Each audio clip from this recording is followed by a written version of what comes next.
Hello there, my fellow laborers, I mean students. As you may have not known, next week is literally our math test, and most of us are definitely trying our best not to be on the bottom 20. And so in order to avoid that, I'm going to teach myself and you guys on how to get an average score on this Math Advanced assessment of Term 2. Hopefully. Now, let's just go over the syllabus real quick.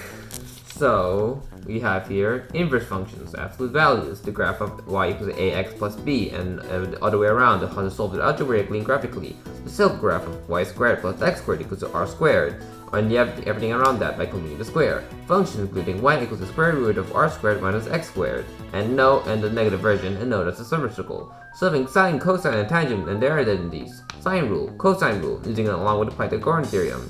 The quadrant graph, putting set trig values in degrees and radians.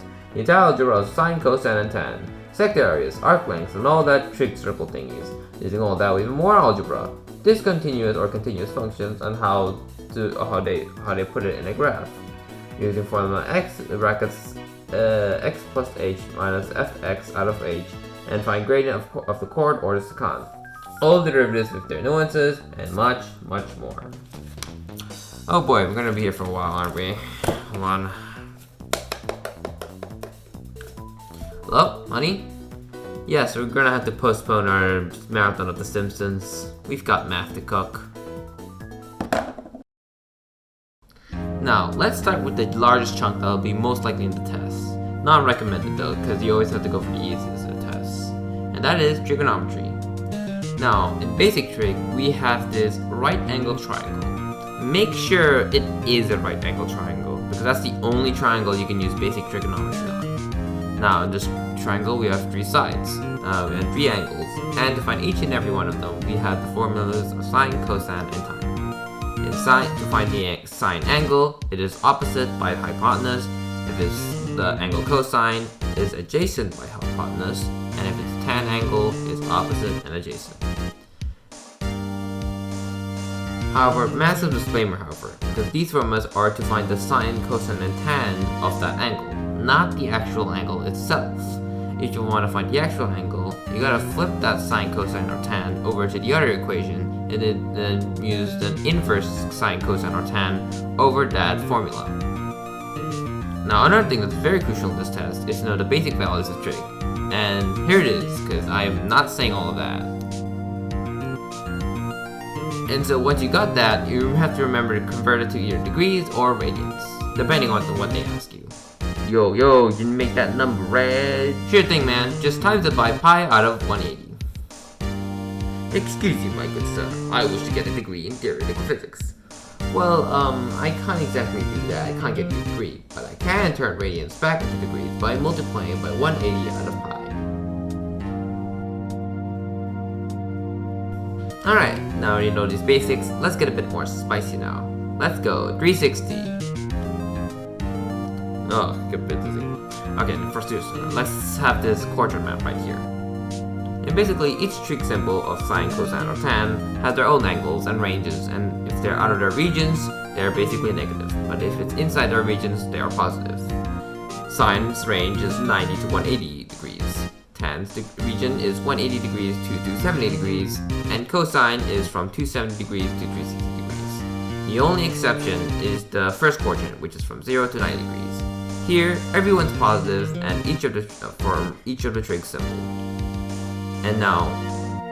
And basically, in order to find the actual value of it, you subtract it or add it from 180 or 0/360 in order to find the correct angle. For example, we have here positive tan 30. We know it's in the range of 180 to 270 since tan is positive here. So in this case, we add 180 with 30 and boom, it's now 10 to 10. How about negative cos 60? That's a different story. Well, we know it won't be in the 270 to 360 or 0 to 90 since it's a negative. So it could either be in 90 to 180 degrees, or in another case could be 180 to 270 degrees. If it's the first one, it will be 180 minus 60, it will be 120 degrees, cos to 120. Or if it's in the latter, it will be 180 plus 60 equals to cos 240. I have a dream, where it says where every single quadrant will be like the first quadrant of 0 to 90, where everyone will be positive and peace. Sorry, the quadrants hit the opposite direction. What? That's right, if the angle of the trig is negative, it will go to the opposite direction. So if you want to find what tan negative 135 is, we go clockwise instead of anti-clockwise. And instead, we have 360 minus 135 equals to 225. So tan negative 135 is equal to tan 225. A similar thing goes if it's above 360, like sine 450. Just take out 360 and then just work from there. Which in this case, 450 minus 360 equals to 90. So sine 450 is equal to sine 90. Now, just because they are in different regions doesn't mean they're completely races, because they could actually combine together and make algebra with so many formulas and stuff to work from. And there's a lot, so we gotta go this pretty quickly. Sine squared plus cos squared equals to 1. Tan equals to sine over cos, and cot equals to cos over sine. Tan squared plus 1 equals to sec squared, and cot squared plus 1 equals to cosec squared. And a cot is inverse of tan, cosec is inverse of sine, and sec is inverse of cos. Yep, that's all of them, but you gotta go with all the intricacies from that with algebra.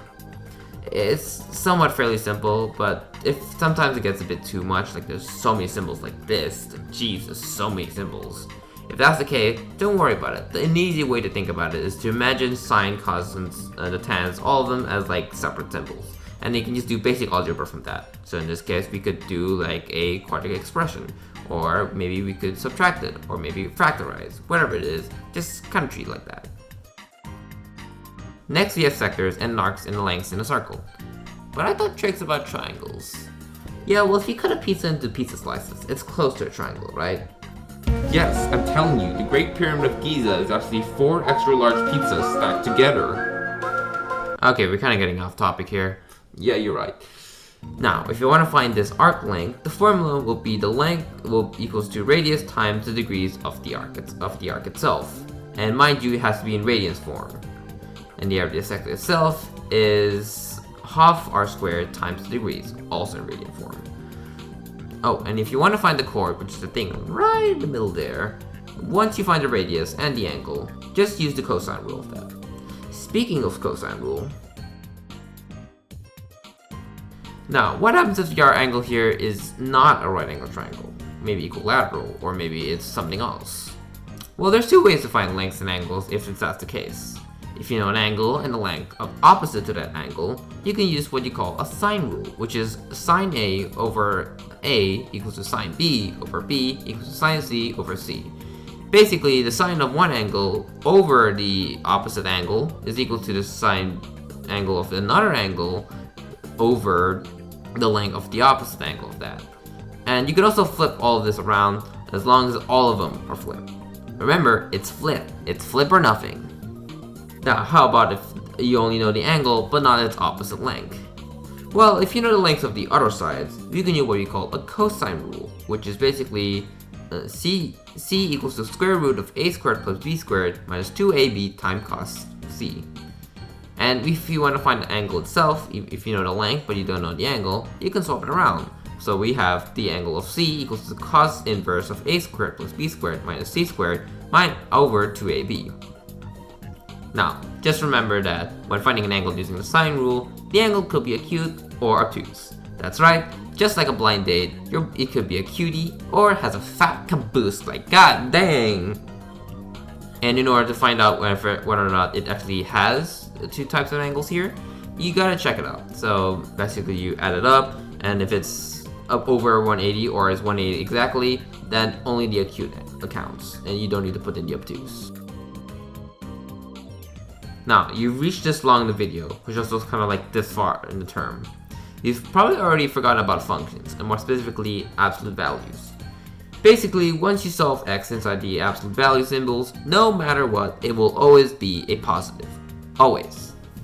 Yes, for your crimes for being so negative, you are sentenced to be positive forever. You have no depression allowed. For example, we have here absolute values of x minus f, and x is 4, and f is 7. If you were to substitute them, the result of the equation would be the absolute value of negative 3. However, since it's in an absolute value, it's always positive, you just turn that into a positive. Hold on. We gotta make it a positive real quick. You're the best. You can do this. Your parents love you. Jeff Goldblum has a crush on you. Boom. There we go. Now it's a positive. And now the result of that will be 3. Now, like that, just remember that even though if your result is positive, that doesn't mean the insides of the absolute value is always positive. Now, for example, we have here absolute values 3 minus 5x equals to 19. And we have two paths here, basically. If the result is actually positive, we'll just take out the absolute values and make it stay 3 minus 5x equals to 19. And we just do a bit of algebra and yada yada da da da da. We have here negative 16 out of 5. But however, if there's another path, if the actual result is negative, we actually add a negative bracket over this equation. So in this case, it's negative brackets 3 minus 5x equals to 19. And from that, we also do the same thing. So we have here 22 out of 5. And from that, we know that x is either negative 16 out of 5 or 22 out of 5. Now, what does that look like in a graph? Well, since it's negative, the line will never reach below 0. However, in this case, instead of like going up, curving, kind of like a parabola, instead it just goes in its opposite direction, mirroring the gradient of the positive line. So it's kind of like a mirror there, so it's like straight, instead of like curving around. Yeah. Ah, crap! The test is the new fitness. You gotta do a lightning round here. Now, going back to term 1 as functions, we're going to do circle graphs. And it's fairly simple, really. The graph of it is x squared plus y squared equals to r squared, where x and y are the coordinates, and r is the radius. And from that, x and y is actually the coordinates of the center itself.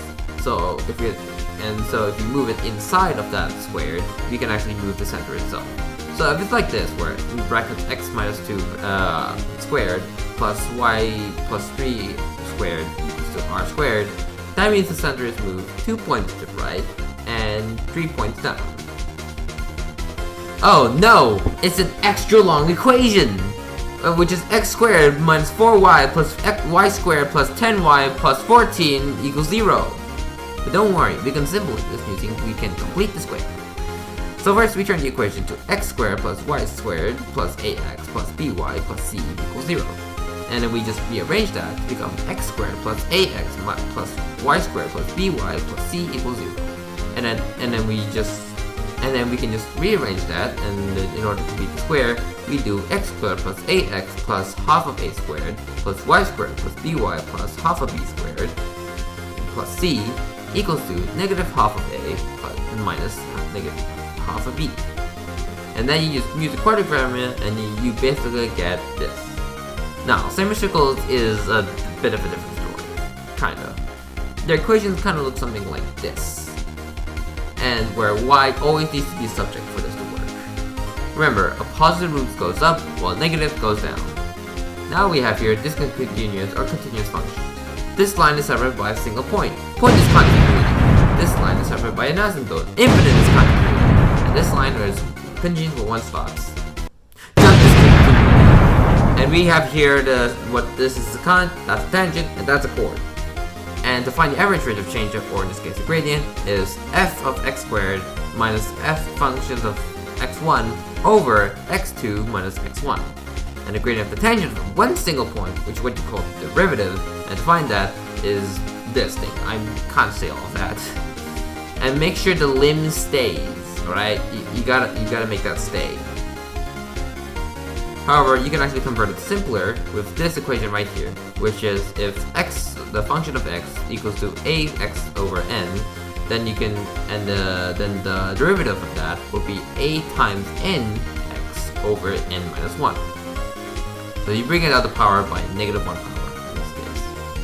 And if the function of that is just c, then it just turns into 0.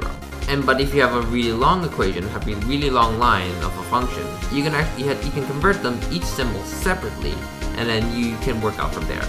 And in this case, the derivative of the function is the equivalent of the gradient.